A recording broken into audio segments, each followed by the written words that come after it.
Bonjour, afin de vous connecter au campus numérique de Sciences Po Toulouse, il vous faut avoir un compte informatique actif. Si vous êtes enseignant, vous avez reçu un courrier du service informatique vous indiquant votre identifiant, un lien vous permettant de générer votre mot de passe et donc d'activer votre compte en renseignant le login que vous venez de recevoir et votre date de naissance,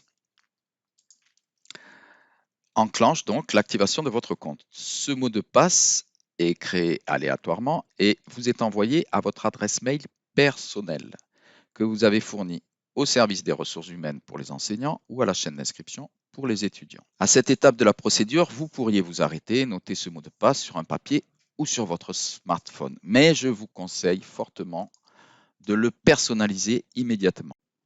Pour cela, il faut entrer le mot magique Sésame, UT1 ou UT Capitol, sur votre moteur de recherche et vous tombez sur un service vous permettant notamment de changer votre mot de passe.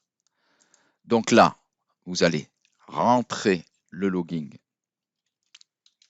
que le service informatique vous a envoyé, le mot de passe que vous avez récupéré dans votre boîte mail personnelle et vous tombez sur une interface qui vous permet de changer votre mot de passe. C'est un peu plus contraignant, il y a quelques contraintes de sécurité, mais l'expérience nous a montré que les mots de passe qui sont souvent maintenant de plus en plus mémorisés sur les appareils, vos appareils personnels, et si vous devez vous connecter en urgence avec un autre appareil, cela pose des problèmes. Si vous êtes étudiant, vous ne recevez plus désormais de courrier.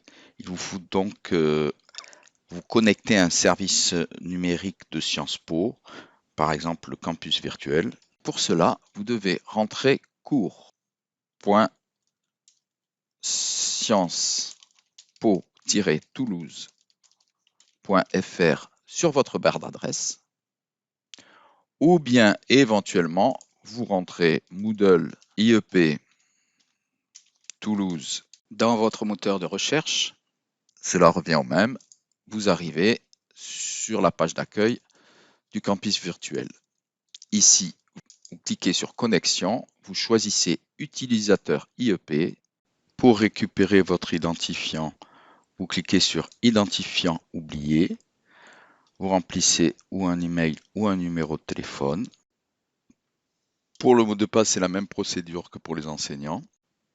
Vous cliquez sur Mot de passe oublié, puis vous renseignez votre identifiant et votre date de naissance et vous recevez sur votre adresse mail personnelle ce mot de passe. Vous pouvez vous aussi, comme on vient de le voir, personnaliser votre mot de passe en utilisant le service Sésame.